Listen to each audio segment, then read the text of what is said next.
जय हिंद दोस्तों, मैं हुकम धारावत आप सभी का स्वागत करता हूं। आज हम पढ़ रहे हैं भारत की स्थिति के बारे में। भारत की स्थिति या किसी भी देश की स्थिति को अच्छे से समझने के लिए हमें अक्षांश और देशांतर का नॉलेज होना बहुत ज़रूरी है, ताकि हमें भारत की स्थिति अच्छे से समझ में आ सके।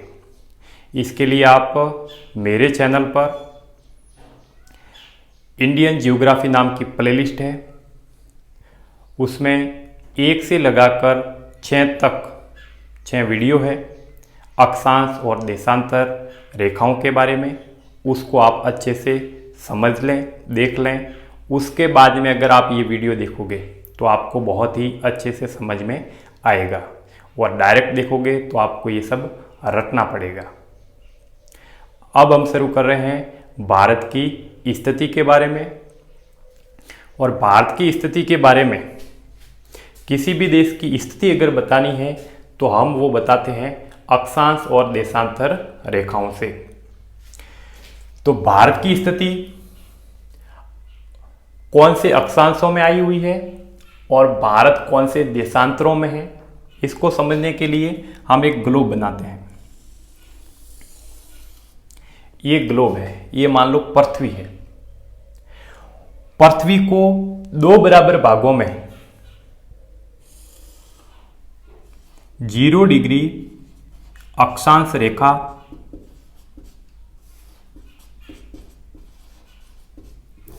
0 डिग्री अक्षांश रेखा जिसको हम भूमध्य रेखा कहते हैं, वो पृथ्वी को, ग्लोब को 2 बराबर भागों में बांटती है।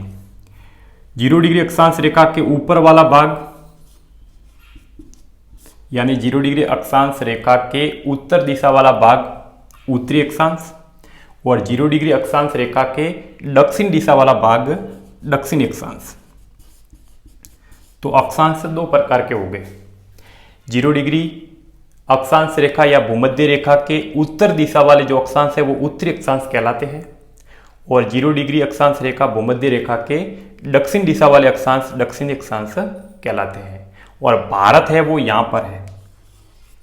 तो आप बताओ कि भारत कौन से अक्षांशों में आया हुआ है? तो भारत है वो उत्तरी अक्षांशों में आया हुआ है, क्योंकि ये 0 डिग्री अक्षांश रेखा के उत्तर दिशा में है, इसीलिए यहां पर लिखा हुआ है, देखो, उत्तरी अक्षांश।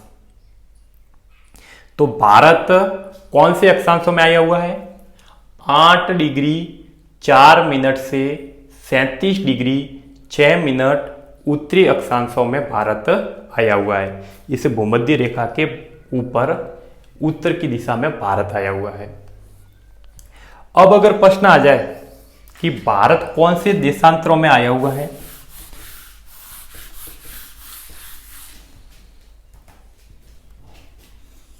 तो ये पृथ्वी को 2 बराबर भागों में एक बांटने वाली लाइन है जो उत्तर से दक्षिण में खींची जाती है। 0 डिग्री देशांतर रेखा,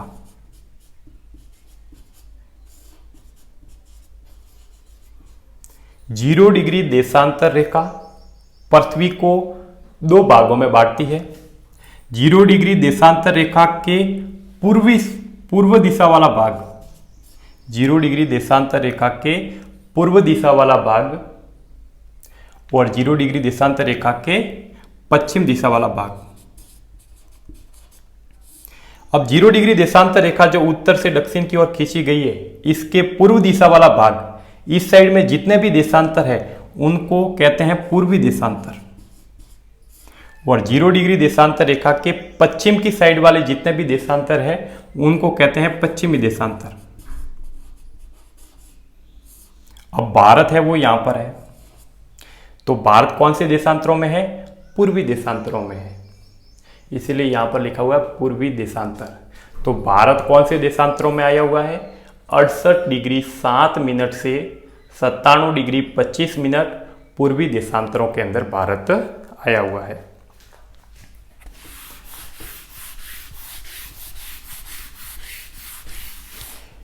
ये तो बेसिक टाइप का प्रश्न आ सकता है कि भारत के अक्षांश बताइए या भारत के देशांतर बताइए। तो इसके माध्यम से आप बता सकते हैं, ये इसके अक्षांश और ये इसके देशांतर।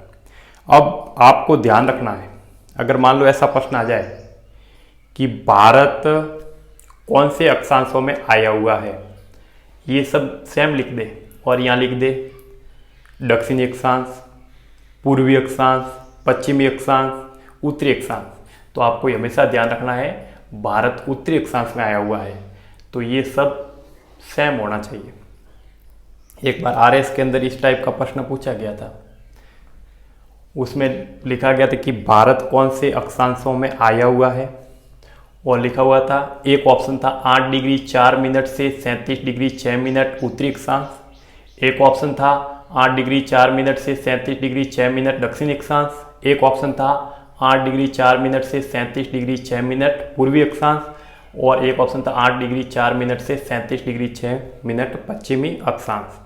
तो आपको ये हमेशा ध्यान रखना है, उत्तरी अक्षांश और पूर्वी देशांतर। अब आजकल ऐसे भी प्रश्न आते हैं 3 टाइप के, मैं आपको बताता हूं। भारत का अक्षांशीय विस्तार कितना है, अक्षांशीय विस्तार कितना है, ये भी प्रश्न आता है कि भारत का अक्षांशीय विस्तार बताइए, या ऐसे भी आ सकता है कि भारत का अक्षांशीय अंतर बताइए। 2 प्रश्न हो गए। ऐसा भी प्रश्न आ सकता है कि भारत कुल कितने अक्षांशों में फैला हुआ है, कुल कितने अक्षांशों में फैला हुआ है।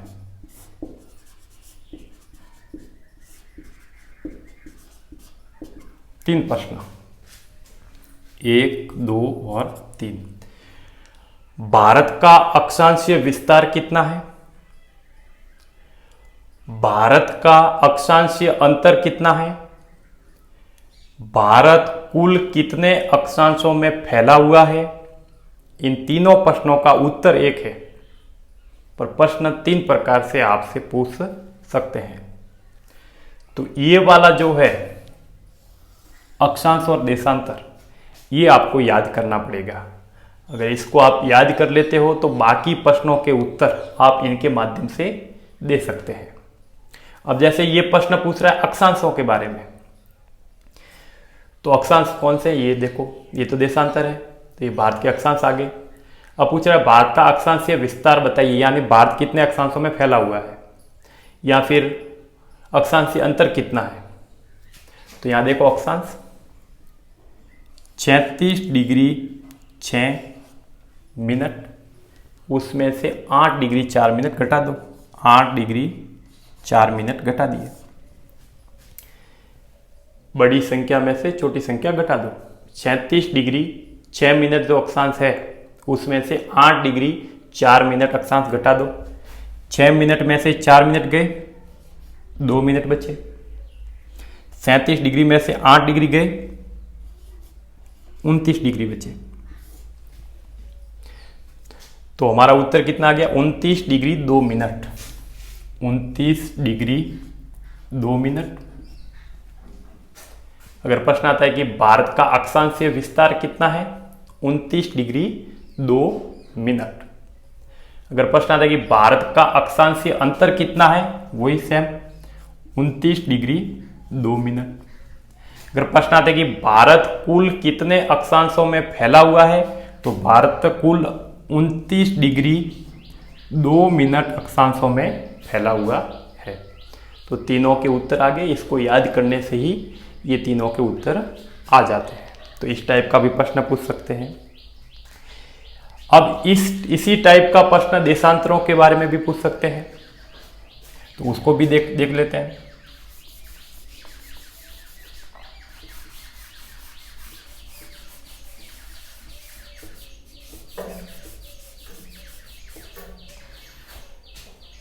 ऐसा ही प्रश्न कि भारत का देशांतरीय विस्तार बताइए।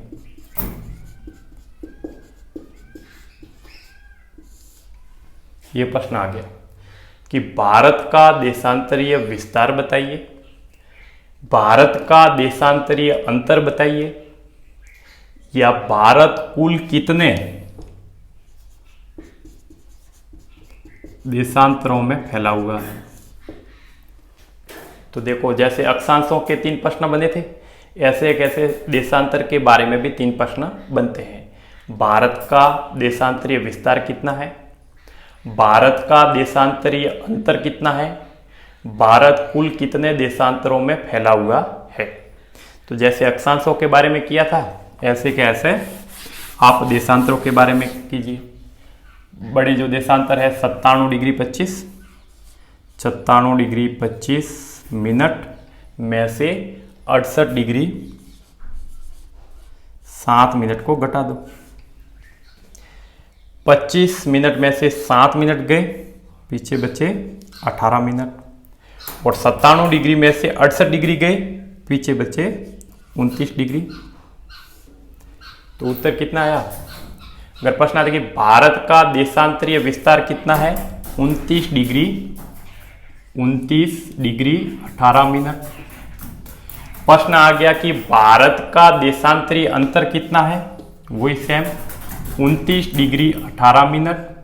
अगर प्रश्न आ गया कि भारत कुल कितने देशांतरों में फैला हुआ है, तो वो भी सेम 29 डिग्री 18 मिनट देशांतरों में भारत फैला हुआ है। तो देखो, 2 याद करने से 3 इसके प्रश्नों के उत्तर दे पाओगे, 3 इसके भी प्रश्नों के उत्तर दे पाओगे। तो ये हो गया। यहां तक आपको बहुत अच्छे से समझ में आ गया होगा शायद। आगे देखो,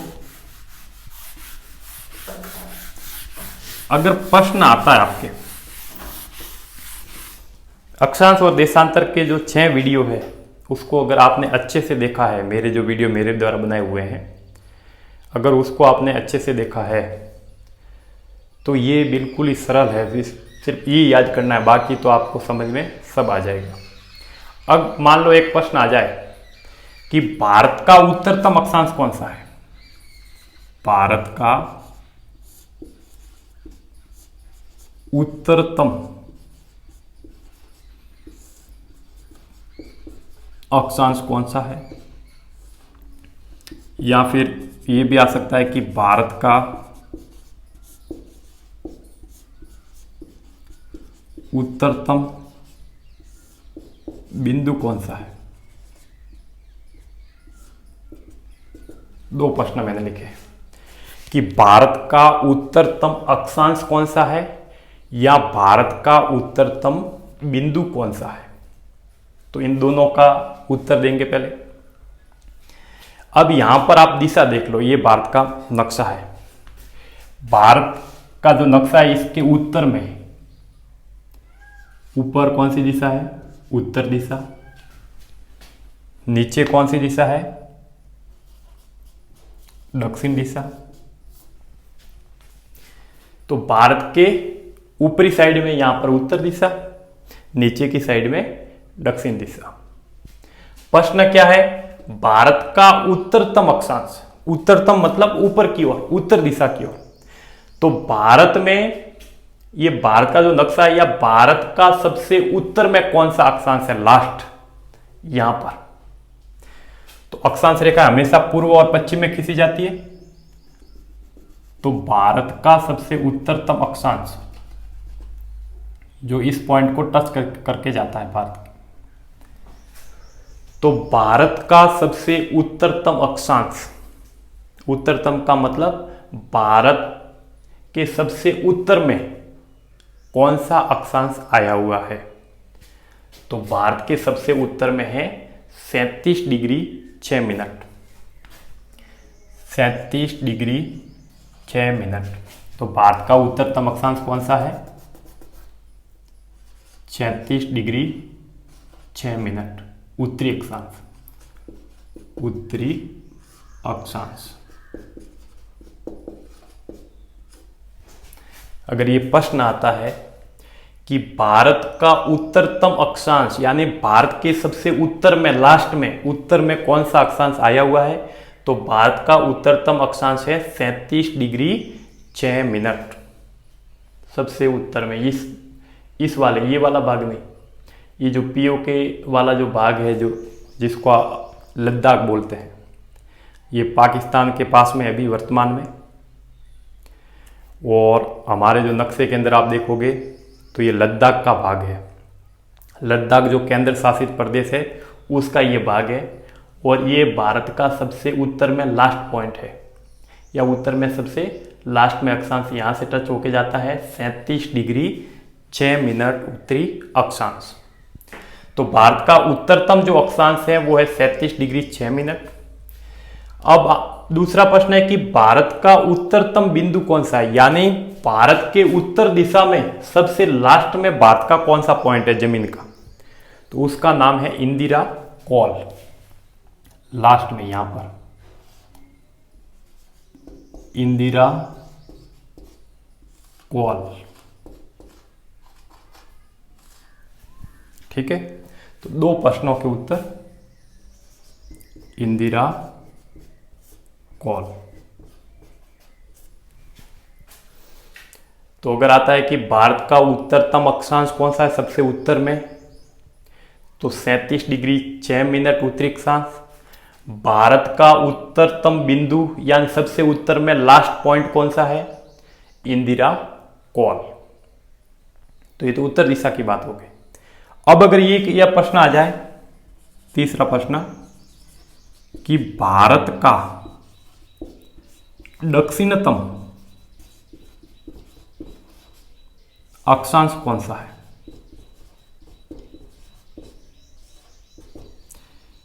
यहां भारत का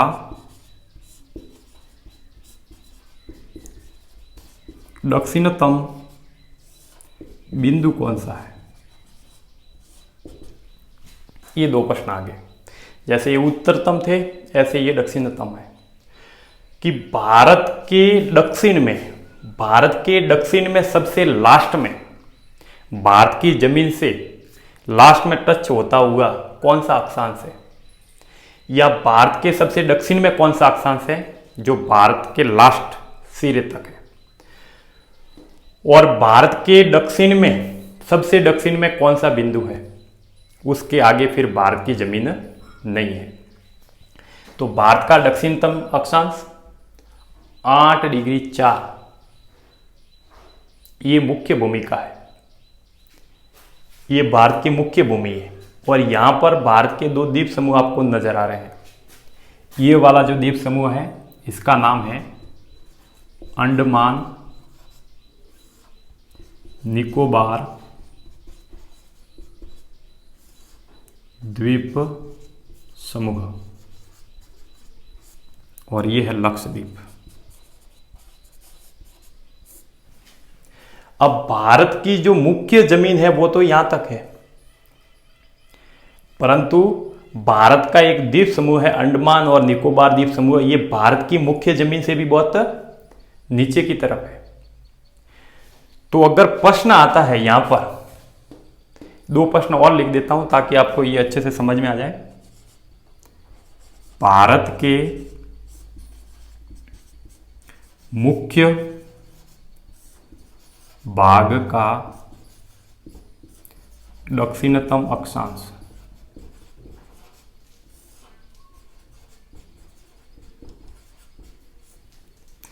और भारत के मुख्य भाग का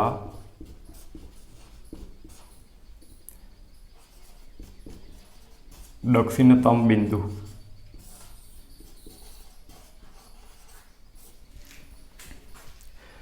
अब देखो यहाँ उत्तरतम अक्षांश और उत्तरतम, क्योंकि लास्ट में ये भारत का ये वाला भाग ही है, इसके अलावा कोई भारत का भाग नहीं था। तो यहाँ पर तो एक एक पॉइंट ही आ गया। लास्ट वाला कौन सा अक्षांश है कि 37 डिग्री 6 मिनट उत्तरी अक्षांश। लास्ट वाला कौन सा पॉइंट है उत्तर दिशा में सबसे, तो इंदिरा कॉल। अब बात आती है कि भारत के दक्षिण में, तो ये भारत का मुख्य भाग है, उसका दक्षिण वाला भाग ये हो गया। यहाँ अक्षांश अलग होंगे, यहाँ बिंदु भी अलग होगा, और पूरे भारत का देखें तो एक यहाँ पर भी पॉइंट बनता है। तो अगर प्रश्न ये आता है कि भारत का दक्षिणतम अक्षांश कौन सा है, भारत की जमीन का सबसे लास्ट वाले भाग से टच होता हुआ अक्षांश कौन सा है, तो वो यहां से टच होता हुआ जाता है और उसका नाम है 6 डिग्री 45 मिनट उत्तरी अक्षांश।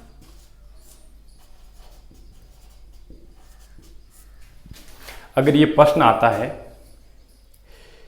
कि भारत का दक्षिणतम अक्षांश कौन सा है, तो भारत के सबसे दक्षिण में भारत की जमीन से टच जो करता है लास्ट वाला अक्षांश, वो है 6 डिग्री 45 मिनट उत्तरी अक्षांश, जो अंडमान और निकोबार द्वीप समूह के सबसे दक्षिण वाले भाग से टच करता हुआ जाता है। तो ये यहां पर लिख दो, भारत का दक्षिणतम अक्षांश है 6 डिग्री 45 मिनट उत्तरी अक्षांश। भारत का दक्षिणतम बिंदु कौन सा है, भारत की जमीन का सबसे लास्ट वाला पॉइंट कौन सा है, तो लास्ट वाला जो पॉइंट है वो यहां पर है, इंदिरा पॉइंट।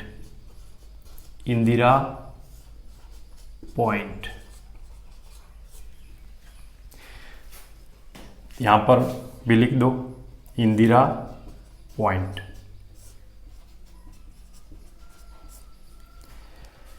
तो अगर ये दो प्रश्न है इस भाषा में लिखे हुए हैं कि भारत का दक्षिणतम अक्षांश कौन सा है, तो भारत का सबसे दक्षिण में कौन सा अक्षांश है, तो वो है 6 डिग्री 45 मिनट उत्तरी अक्षांश। अगर प्रश्न आता है कि भारत का दक्षिणतम बिंदु कौन सा है, भारत के सबसे दक्षिण में कौन सा पॉइंट है, तो वो है इंदिरा पॉइंट, जो अंडमान निकोबार द्वीप समूह के सबसे लास्ट में टच करता है, या सबसे लास्ट वाला भाग है। तो आपको भारत का दक्षिणतम बिंदु और भारत का दक्षिणतम अक्षांश, ये दोनों अंडमान निकोबार द्वीप समूह के लास्ट वाले भाग से टच करके जाते हैं। अगर ये प्रश्न आ जाए इस भाषा में कि भारत के मुख्य भाग का दक्षिणतम अक्षांश कौन सा है, ये भारत की मुख्य जमीन है, इसके दक्षिणतम अक्षांश या दक्षिण दिशा में कौन सा अक्षांश है यहां पर, तो यहां पर जो अक्षांश है वो है 8 डिग्री 4 मिनट उत्तरी अक्षांश। अगर ये आता है प्रश्न कि भारत के मुख्य भाग का दक्षिणतम अक्षांश कौन सा है, तो आपको ये लिखना है 8 डिग्री 4 मिनट उत्तरी अक्षांश। और ये प्रश्न आता है कि भारत के मुख्य भाग का दक्षिणतम बिंदु कौन सा है, ये भारत का जो मुख्य भाग है उसका दक्षिण में सबसे बिंदु कौन सा है, तो यहां पर है और उसका नाम है कन्याकुमारी।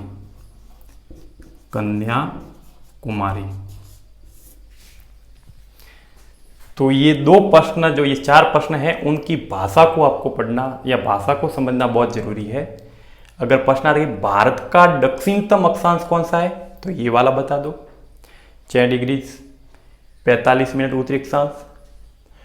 अगर प्रश्न आ जाए कि भारत के मुख्य भाग का दक्षिणतम अक्षांश कौन सा है, भारत की मुख्य जमीन का सबसे दक्षिण में अक्षांश कौन सा है, तो वो है 8 डिग्री 4 मिनट उत्तरी अक्षांश। अगर प्रश्न आए कि भारत का सबसे दक्षिणतम बिंदु कौन सा है, सबसे दक्षिण में कौन सा बिंदु है, तो इंदिरा पॉइंट है, जो अंडमान निकोबार द्वीप समूह में है।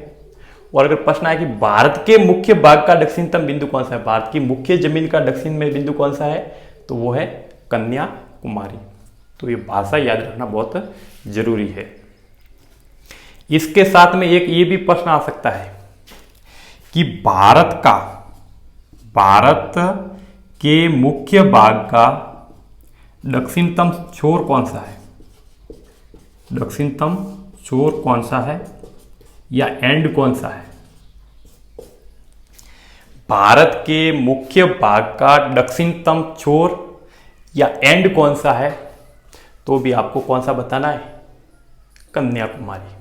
भारत का मुख्य भाग है, मुख्य जमीन है, उसका सबसे दक्षिण में एंड कौन सा है, छोर कौन सा है, तो वो भी है कन्याकुमारी। तो ये कुछ प्रश्न थे इसके अलावा एक प्रश्न यह है कि भारत की उत्तर से दक्षिण में दूरी कितनी है। यहां से शुरू होकर और यहां तक भारत की उत्तर से दक्षिण, उत्तर ये वाली ऊपर वाली दिशा उत्तर, नीचे वाली दक्षिण, तो भारत के उत्तर से लगा के दक्षिण में जो दूरी है वो है 3214 किलोमीटर। 3214 किलोमीटर। ठीक है, तो भारत की उत्तर से यानी इंदिरा कॉल से लगाकर कन्याकुमारी तक, इंदिरा कॉल से लगाकर कन्याकुमारी तक उत्तर से दक्षिण की दूरी है भारत की 3214 किलोमीटर। इसके साथ में ये भी प्रश्न आ सकता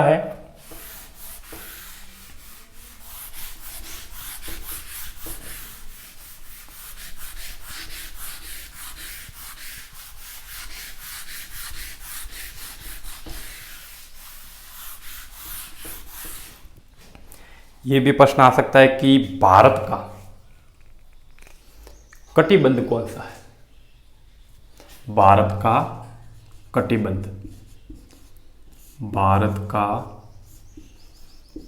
कटिबंध कौन सा है। भारत की जलवायु,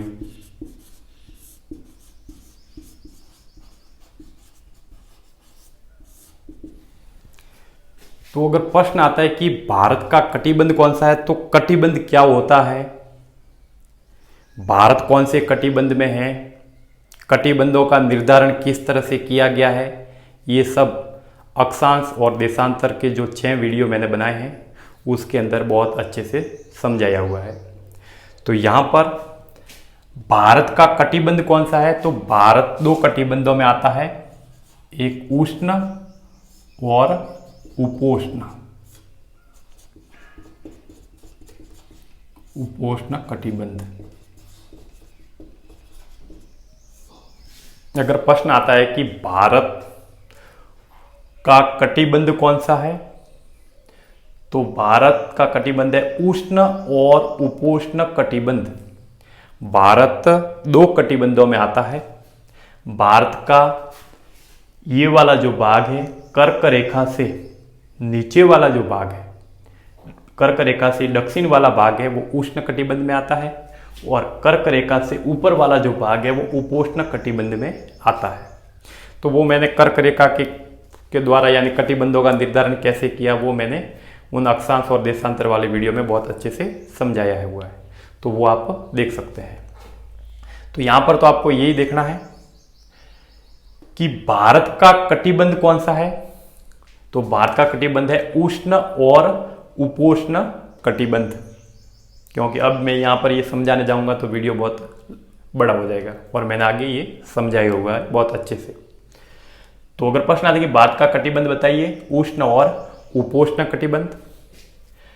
अगर प्रश्न आता है कि भारत की जलवायु कौन सी है, तो भारत की जलवायु है उष्ण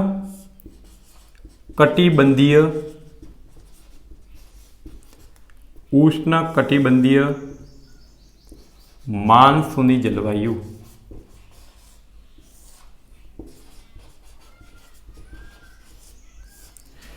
भारत की जलवायु कौन सी है, उष्ण कटिबंधीय मानसूनी जलवायु।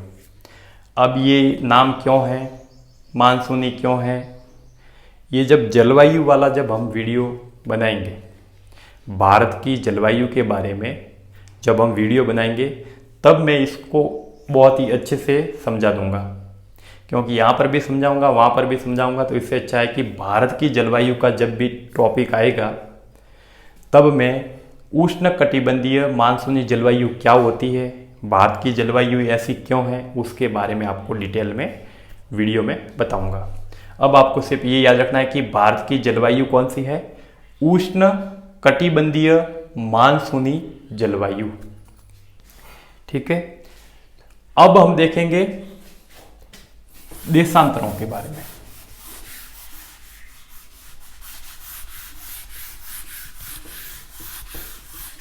जिस तरह से भारत के उत्तरतम अक्षांश, दक्षिणतम अक्षांश, उत्तरतम बिंदु कौन सा है, दक्षिणतम बिंदु कौन सा है, ये देखें। इसी तरह हम देखेंगे भारत के पूर्वतम देशांतर कौन सा है, पश्चिमतम देशांतर कौन सा है, वो देखेंगे। तो यहां पर भी प्रश्न लिख देते हैं, भारत का पूर्वतम देशांतर कौन सा है, भारत का पूर्वतम बिंदु कौन सा है,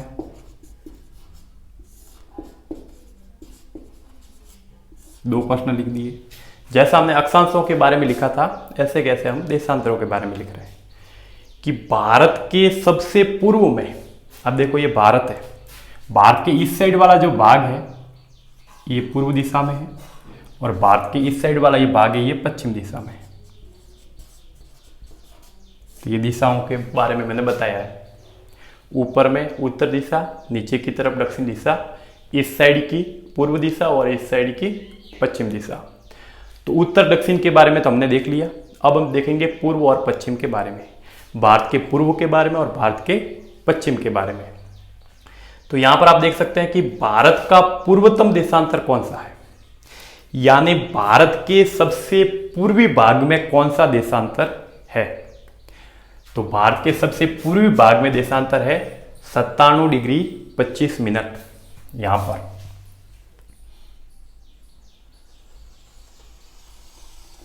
भारत के सबसे पूर्वतम देशांतर, तो भारत का पूर्व दिशा में सबसे लास्ट में कौन सा देशांतर है, वो है 97 डिग्री 25 मिनट पूर्वी देशांतर।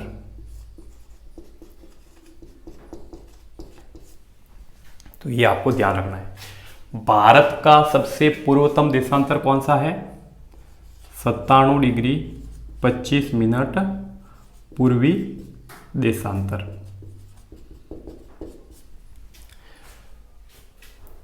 अब प्रश्न है कि भारत का सबसे पूर्वतम बिंदु कौन सा है। तो ये तो आपको ध्यान रखना है कि भारत के सबसे पूर्व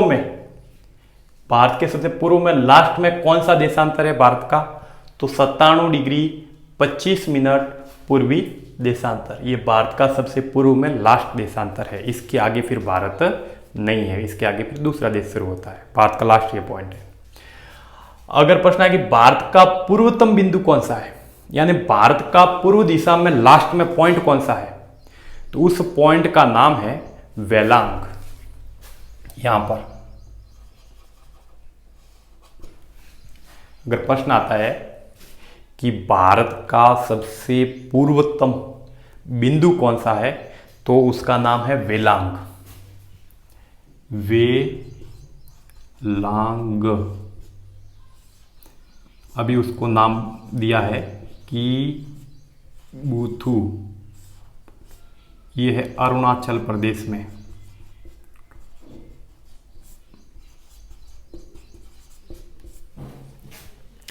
ये वाला जो आपको भाग दिख रहा है भारत का ये वाला जो भाग है, ये है राज्य अरुणाचल प्रदेश।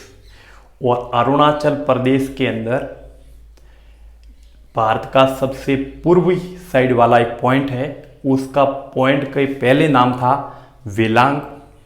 अभी इसरो ने वापस जो नक्शा है वो सेट किया, उस हिसाब से भारत का सबसे जो पूर्वतम पॉइंट है या भारत का सबसे पूर्वतम बिंदु है, उसका नाम दिया है कीबूथू। तो अगर प्रश्न आता है वेलांग या कीबूथू दोनों है, तो कीबूथू को ओके करना है, वेलांग है तो फिर वेलांग को भी आप उत्तर में लिख सकते हैं। तो अभी पुराना नाम था वेलांग था पूर्वतम बिंदु का, नया नाम इसरो ने दिया है कीबूथू, और ये अरुणाचल प्रदेश के अंदर है भारत के। अब यहां पर आप कोई लिख सकते हैं वेलांग या कीबूथू, कीबूथू। तो भारत का पूर्वोत्तम, सबसे पूर्वोत्तम देशांतर कौन सा है? 97 डिग्री 25 मिनट पूर्वी देशांतर। भारत का सबसे पूर्वोत्तम बिंदु कौन सा है? तो वो है वेलांग या फिर की बुथु, जो अरुणाचल प्रदेश के अंदर आया हुआ है। अब इसके साथ में तीसरा जो प्रश्न बनता है वो इससे भारत का पश्चिमतम देशांतर कौन सा है, या फिर भारत का पश्चिमतम बिंदु कौन सा है?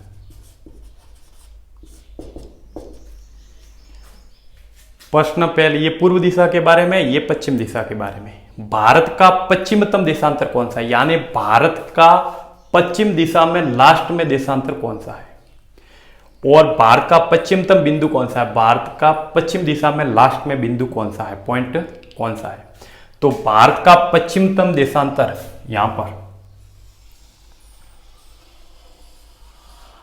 भारत का सबसे पश्चिम में जो देशांतर है उसका नाम है 68 डिग्री 7 मिनट, 68 डिग्री 7 मिनट पूर्वी देशांतर।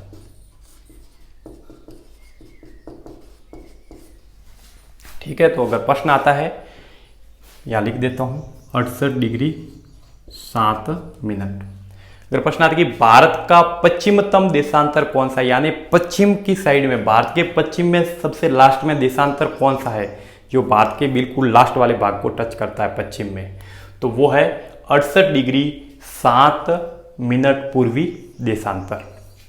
अब अगर प्रश्न आ जाए कि भारत का पश्चिमतम बिंदु कौन सा है, यानी इस साइड में पूर्व में जैसे वेलांग था, तो इस साइड में पश्चिम में सबसे बिंदु कौन सा है, तो भारत के पश्चिम में सबसे बिंदु है उसका नाम है गुहार मोती, गुहार मोती।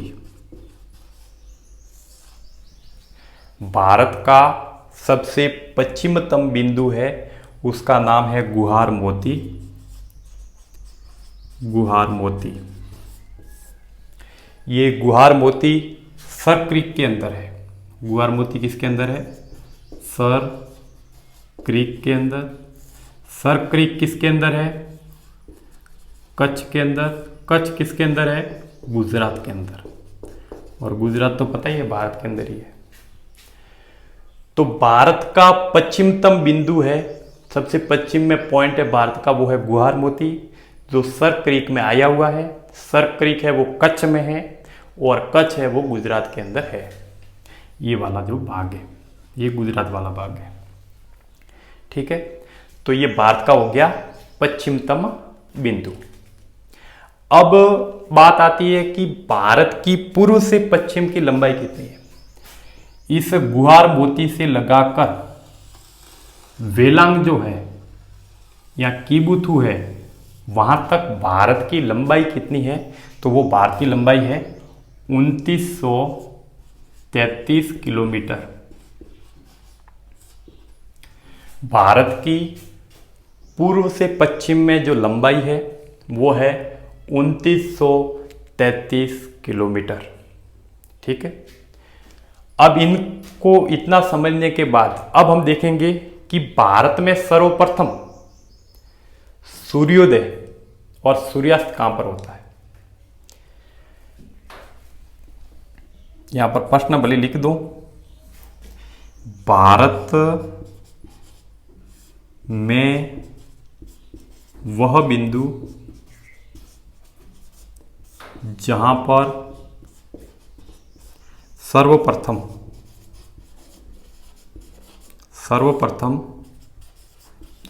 सूर्योदय व सूर्यास्त होता है। भारत देश के अंदर वह बिंदु जहां पर पूरे भारत में सबसे पहले सूर्योदय भी होता है और सबसे पहले सूर्यास्त भी होता है। तो भारत के अंदर सबसे पहले सूर्योदय और सबसे पहले जो सूर्यास्त होता है वो होता है वेलांग के अंदर या किबुथु के अंदर, क्योंकि हमारी जो पृथ्वी है वो पूर्व से पश्चिम की ओर घूमती है, अरे पश्चिम से पूर्व की ओर घूमती है, ऐसे घूमती है। ये पश्चिम से पूर्व की ओर घूमती है। ऐसे जब घूमती है तो भारत का जो ये पूर्वी भाग है ये सबसे पहले सामने आता है। इसीलिए यहाँ पर सबसे पहले सूर्योदय होता है, और जहाँ पर सबसे पहले सूर्योदय होता है तो वहीं पर सबसे पहले सूर्यास्त भी होता है। तो अगर प्रश्न आ जाए कि भारत के उस बिंदु का नाम बताइए या उस जगह का नाम बताइए जहाँ पर सबसे पहले सूर्योदय या सूर्यास्त होता है, तो सबसे पहले सूर्योदय और सूर्यास्त भारत में होता है वेलांग या किबुथु, जो अरुणाचल प्रदेश के अंदर आया हुआ है। अब इसी के आधार पर एक और भी प्रश्न बन सकता है कि भारत के अंदर उस जगह का नाम या उस बिंदु का नाम बताइए जहां पर सबसे बाद में सूर्योदय होता है और सबसे बाद में सूर्यास्त होता है। तो वही ऑफकोर्स वही जगह है गुहार मोती। तो भारत में सबसे बाद में, पूरे भारत के अंदर सबसे बाद में सूर्योदय और सबसे बाद में सूर्यास्त होगा गुहार मोती, जो कच्छ गुजरात के अंदर आया हुआ है। अब एक प्रश्न यहां पर यह भी बनता है, मैंने जो आगे वीडियो बनाए थे अक्षांश और देशांतर रेखाओं के बारे में, उस वीडियो में मैंने बताया था कि भारत के पूर्व और भारत के पश्चिम के जो बिंदु है उसमें सूर्योदय और सूर्यास्त का लगभग 2 घंटे का अंतर है। वास्तव में 2 घंटे का अंतर नहीं है, 2 घंटे से थोड़ा कम है, वो यहाँ पर मैं समझाऊंगा। मैंने उस वीडियो में आपको बताया था कि जब भारत का सेक्शन आएगा उसमें मैं आपको एग्जैक्ट बताऊंगा कि भारत के सबसे पूर्वी पॉइंट है वेलांग और भारत के सबसे पश्चिम में पॉइंट है गुहार मोती, वहां पर सूर्योदय और सूर्यास्त में कितना अंतर है वो अब मैं आपको बताऊंगा।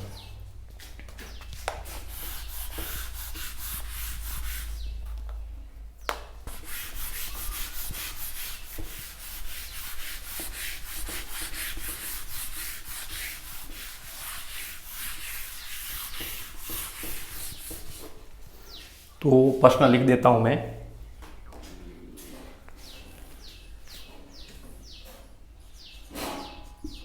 भारत के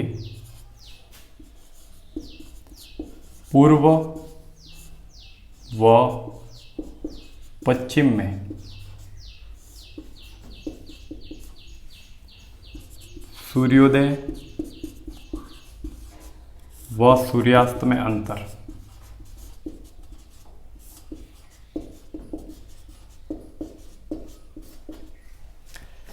ये प्रश्न है कि भारत के पूर्व व पश्चिम में सूर्योदय और सूर्यास्त में कितना अंतर है।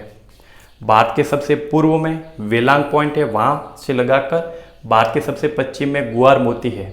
इन दोनों के बीच में सूर्योदय और सूर्यास्त में कितने समय का अंतर रहता है, यानी यहाँ पर कितने बजे सूर्य उदय होता है या सूर्य अस्त होता है, और यहाँ पर कितने बजे सूर्य उदय होता है और अस्त होता है। इसमें टाइम में कितना फर्क है, समय में कितना फर्क है, उसको हम देखेंगे। तो यहाँ पर मैंने अक्षांश और देशांतर रेखाओं वाला जो वीडियो था उसके अंदर मैंने आपको बताया था कि जो अक्षांश रेखाएं जो होती है, अकेली जो अक्षांश रेखाएं जो होती है, अक्षांश रेखा ऐसे खींची जाती है पूर्व से पश्चिम की ओर। तो अकेली अक्षांश रेखाएं हमेशा जलवायु बताती है। देशांतर रेखा उत्तर से दक्षिण में खींची जाती है, और अकेली देशांतर रेखाएं हमेशा समय और तिथि बताती है। और जब अक्षांश और देशांतर रेखा दोनों मिल जाए तो वो किसी जगह की स्थिति बताती है। तो यहाँ पर समय के बारे में बात कर रहे हैं हम, और समय को बताने वाली जो रेखाएं हैं वो है देशांतर रेखाएं। तो समय जो बताती है, समय के बारे में या तिथि के बारे में अगर हमको जानकारी लेनी है तो हमें देशांतरों के बारे में जानकारी होनी बहुत जरूरी है। तो अब हम भारत के पूर्व और पश्चिम के बीच में कितने देशांतरों का अंतर है, उन अंतर को देखते हुए हम समय निकालेंगे कि सूर्योदय और सूर्यास्त में कितना अंतर भारत में रहता है। तो भारत में देशांतरीय अंतर कितना है वो देखते हैं। 97 डिग्री 25 मिनट और 68 डिग्री 7 मिनट। तो जैसे हमने अंतर निकाला था वही निकालना है, देशांतरीय अंतर।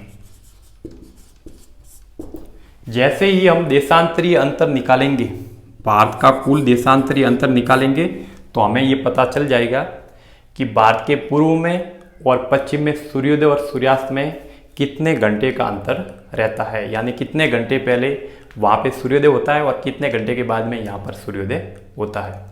तो कुल देशांतरीय अंतर कितना है, क्योंकि देशांतर ही हमेशा समय के बारे में बताता है। तो देखो 97 डिग्री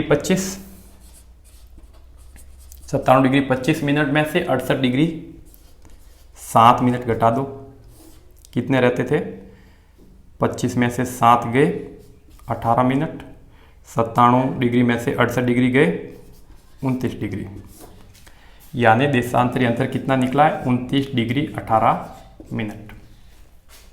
ठीक है। तो भारत का कुल देशांतरीय अंतर कितना है, पहले भी हमने ये लिखा था, समझा भी था। तो कुल देशांतरीय अंतर है भारत का 29 डिग्री 18 मिनट।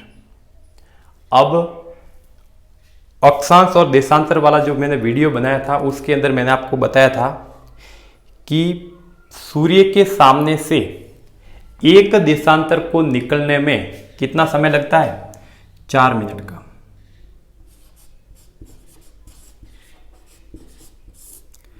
एक देशांतर रेखा को सूर्य के सामने से निकलने में 4 मिनट का समय लगता है। तो भारत का कुल देशांतरीय अंतर है वो 29 डिग्री 18 मिनट है। इसके साथ में 4 मिनट का गुणा कर दो, जितना उत्तर आएगा उतना ही भारत के पूर्व और पश्चिम में सूर्योदय व सूर्यास्त में क्या होगा, अंतर होगा। तो देखो गुणा करते हैं, 29 डिग्री 18 मिनट, ये भारत का कुल देशांतरीय अंतर है, यानी यहां से लगाकर इस पूर्व भाग में इतने देशांतरों में भारत फैला हुआ है। प्रत्येक एक देशांतर को सूर्य के सामने से निकलने में कितने मिनट लगते हैं, 4 मिनट। तो 4 मिनट से गुणा कर दो। ठीक है। अब ये भी मिनट है और ये डिग्री वाली मिनट है। तो 4 मिनट का 18 मिनट से जब हम गुणा करेंगे तो जो हमारा उत्तर आएगा वो उत्तर किस में आएगा, सेकंड में आएगा। तो 4 मिनट और 18 मिनट का गुणा करते हैं तो उत्तर अपने आता है 72 सेकंड। जब हम मिनट और मिनट का जो गुणा करेंगे, यहां पर हर जगह नहीं, जब यहां पर डिग्री वाली मिनट और देशांतर को निकलने में जो सूर्य के सामने समय लगता है वो वाली मिनट का जब हम गुणा करेंगे तो उत्तर आएगा वो हमेशा किस में आएगा, सेकंड में आएगा। तो 18 और 4 मिनट का गुणा किया तो 72 सेकंड आ गए। अब 29 डिग्री और 4 मिनट का जब हम गुणा करेंगे तो हमारा जो उत्तर आएगा वो मिनट में आएगा। तो हमारा उत्तर मिनट में आता है 29 और 4 116 मिनट।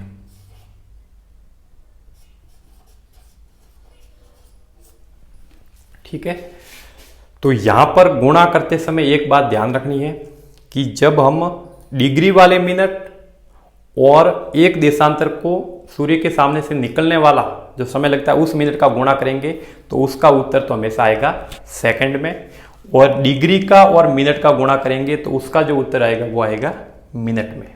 तो हमारा जो उत्तर आया है 116 मिनट और 72 सेकंड। अब 116 मिनट और 72 सेकंड को, अब आपको पता है कि 1 मिनट के अंदर 60 सेकंड होते हैं, यहाँ 72 सेकंड है। तो ये 60 सेकंड अगर यहाँ पर ले लेते हैं तो यहाँ मिनट कितने हो जाएंगे, 117 मिनट, और 60 सेकंड तो मिनट के साथ में 1 मिनट यहाँ पर आ गई, तो पीछे कितने सेकंड बचे, 12 सेकंड। अब इसको घंटों में बदल दो। तो आता है 60 मिनट का 1 घंटा। 1 घंटा कितने मिनट? 60 60 120 यानी 57 मिनट। 57 मिनट कितने सेकंड बचे? 12 सेकंड।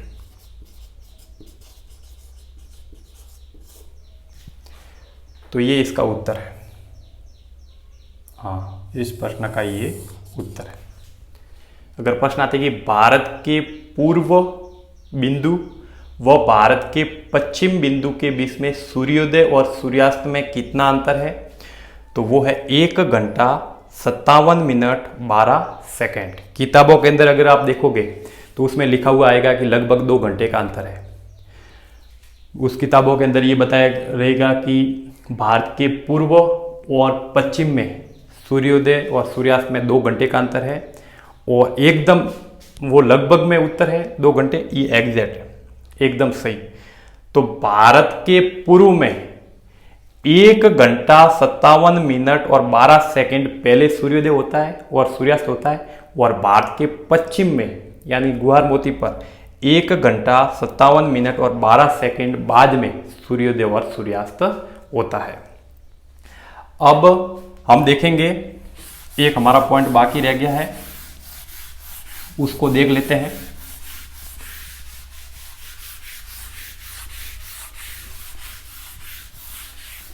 अब अगर एक प्रश्न ये आ जाए कि भारत का गोलार्ध कौन सा है,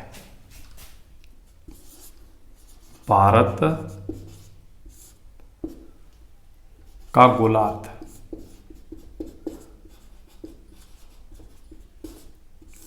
अगर प्रश्न आ जाए कि भारत कौन से गोलार्ध में है, इसके भी उत्तर 3 है। पहला, भारत का अक्षांशीय गोलार्ध,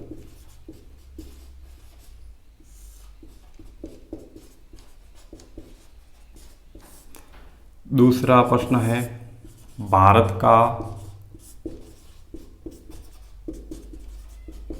देशांतरीय गोलार्ध,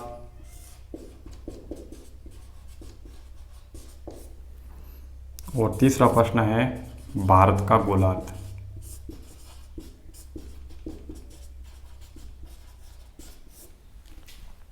ये 3 प्रश्न आ सकते हैं भारत के गोलार्ध के बारे में। अगर प्रश्न आ जाए कि भारत का अक्षांशीय गोलार्ध कौन सा है, तो यहां पर आप देखो,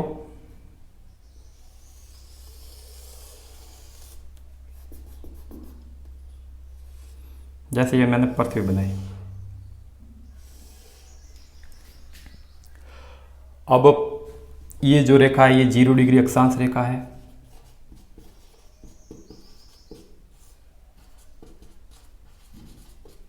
ये जो रेखा है ये 0 डिग्री देशांतर रेखा है,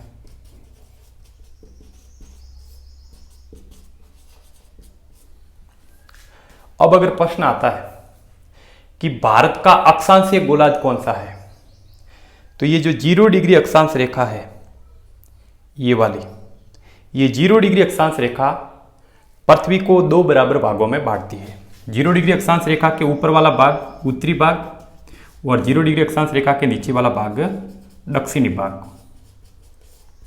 अगर प्रश्न आता है कि भारत का अक्षांशीय गोलार्ध कौन सा है, अब भारत यहां पर है, तो 0 डिग्री अक्षांश रेखा के भारत कौन सी साइड में? उत्तर दिशा की साइड में है। तो भारत है वो अक्षांशीय गोलार्ध कौन सा है? उत्तरी गोलार्ध। अक्षांशीय गोलार्ध का आता है तो है उत्तरी गोलार्ध।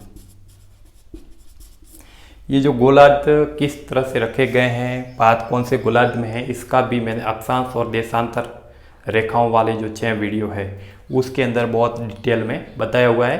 तो यहाँ पर ये प्रश्न आ गया तो मैं आपको थोड़ा इसके बारे में बेसिक बता देता हूँ। 0 डिग्री अक्षांश रेखा पृथ्वी को 2 बराबर भागों में बांटती है। 0 डिग्री अक्षांश रेखा के उत्तर दिशा वाला भाग उत्तरी गोलार्ध, 0 डिग्री अक्षांश रेखा के दक्षिण दिशा वाला भाग दक्षिणी गोलार्ध। अब भारत है वो 0 डिग्री अक्षांश रेखा के उत्तर की ओर है, इसका मतलब कौन से गोलार्ध में है? उत्तरी गोलार्ध में। तो भारत का अक्षांशीय गोलार्ध कौन सा है? उत्तरी गोलार्ध है। इसी तरह अगर प्रश्न आए कि भारत का देशांतरीय गोलार्ध कौन सा है, तो ये देखो उत्तर से दक्षिण की ओर जो खींची गई लाइन है 0 डिग्री देशांतर रेखा, ये भी पृथ्वी को 2 बराबर भागों में बांटती है। 0 डिग्री देशांतर रेखा के इस साइड पूर्व की साइड वाला जो भाग है उसको बोलते हैं पूर्वी गोलार्ध। 0 डिग्री देशांतर रेखा के पश्चिम दिशा वाला जो भाग है उसको बोलते हैं पश्चिमी गोलार्ध। अब भारत है वो 0 डिग्री देशांतर रेखा के पूर्व की साइड में है, इसलिए कौन से गोलार्ध में है? पूर्वी गोलार्ध में। तो भारत का देशांतरीय गोलार्ध कौन सा है? पूर्वी गोलार्ध। तो यह है पूर्वी गोलार्ध। अगर प्रश्न आए कि भारत का गोलार्ध कौन सा है, तो यहां पर आपको दोनों लिखने हैं। अक्षांश में तो उत्तरी गोलार्ध और देशांतर के हिसाब से देखें तो पूर्वी गोलार्ध। तो आपको लिखना है उत्तरी पूर्वी गोलार्ध। अक्षांश के तो उत्तर वाला तो उत्तरी गोलार्ध, देशांतर के पूर्व वाला तो पूर्वी गोलार्ध। तो आपको भारत का गोलार्ध में दोनों नाम लिखने हैं। तो अगर प्रश्न आए कि भारत का अक्षांशीय गोलार्ध कौन सा है, अक्षांश से ऊपर वाला उत्तरी गोलार्ध। भारत का देशांतरीय गोलार्ध कौन सा है? देशांतर रेखा के पूर्व वाला भाग पूर्वी गोलार्ध। भारत का गोलार्ध कौन सा है? तो भारत का गोलार्ध अक्षांश के ऊपर वाला उत्तरी और देशांतर के पूर्व वाला पूर्वी, तो उत्तरी पूर्वी गोलार्ध। तो ये था आज का वीडियो। मुझे विश्वास है कि आपको ये वीडियो बहुत ही अच्छे से समझ में आया होगा। अगर आपने अक्षांश और देशांतर रेखाओं वाले जो 6 वीडियो है उसको बहुत ही अच्छे ढंग से समझा है, तो ये वीडियो बहुत ही आपको अच्छे से समझ में आया होगा।